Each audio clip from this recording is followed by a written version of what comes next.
There has been much speculation about the identity of the Antichrist. Some believe it could be a historical figure like Antiochus Epiphanes or Adolf Hitler, while others suggest it might be someone alive today such as former presidents Barack Obama or Donald Trump, or even Mark Zuckerberg. There are also theories that the Antichrist hasn't been born yet, or is someone currently unknown to us. However, we don't need to guess because the Bible provides numerous clues about who the Antichrist is, which we'll discuss in this video.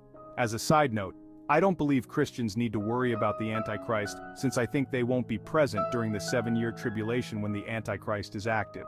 But for those who might be left behind and find this video in the future, this information is for you. First, the Antichrist will try to establish world peace. Revelation 6 verse 2, I looked, and there before me was a white horse. Its rider held a bow, and he was given a crown, and he rode out as a conqueror bent on conquest. So the Bible describes him as riding on a white horse, symbolizing purity, and attempting to convince the world he is a peacemaker.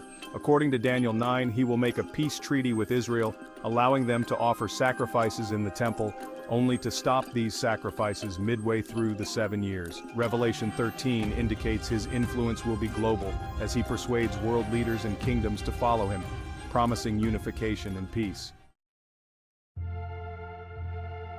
Second, the Antichrist will persecute God's chosen people, the Jews. Daniel 7 verse 21 says, As I watched, this horn was waging war against the holy people and defeating them, and it shows him waging war against God's holy people and defeating them. He will oppress them and change their sacred festivals and laws for 3.5 years, the second half of the 7-year tribulation known as the Great Tribulation. Third, the Antichrist will claim to be God in the temple of God. 2 Thessalonians chapter 2 verse 4 says, He will oppose and will exalt himself over everything that is called God or is worshipped, so that he sets himself up in God's temple, proclaiming himself to be God. It states he will exalt himself above everything called God and sit in the temple, claiming to be God.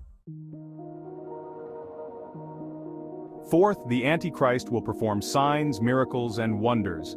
If you don't see someone performing these acts, they aren't the Antichrist. According to 2 Thessalonians chapter 2 verse 9, the coming of the lawless one will be in accordance with how Satan works. He will use all sorts of displays of power through signs and wonders that serve the lie, and all the ways that wickedness deceives those who are perishing. They perish because they refuse to love the truth and so be saved.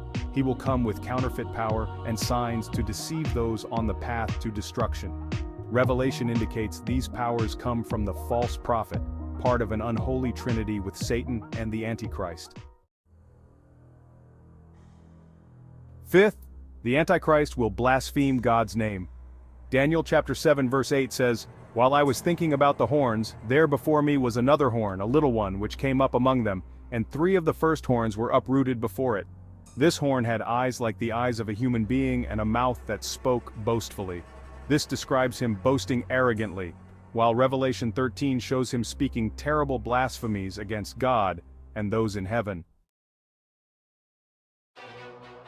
Sixth, the Antichrist will rule the world politically, religiously, and economically. Revelation chapter 17 verses 12 to 13 explains that 10 kings will give their power and authority to him. He will also be worshipped by the world, as mentioned in Revelation 13 verses 4 to 8, controlling the economy so that no one can buy or sell without his mark, as described in Revelation 13 verses 16 to 18.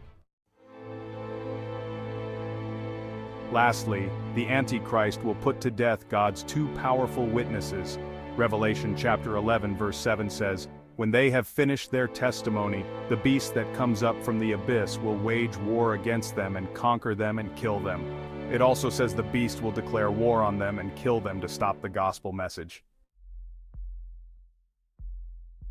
If you think you'll be around during the tribulation or find this video in the future, these 7 signs will help you identify the Antichrist. Thank you for watching, and I'll see you in the next video. Goodbye for now.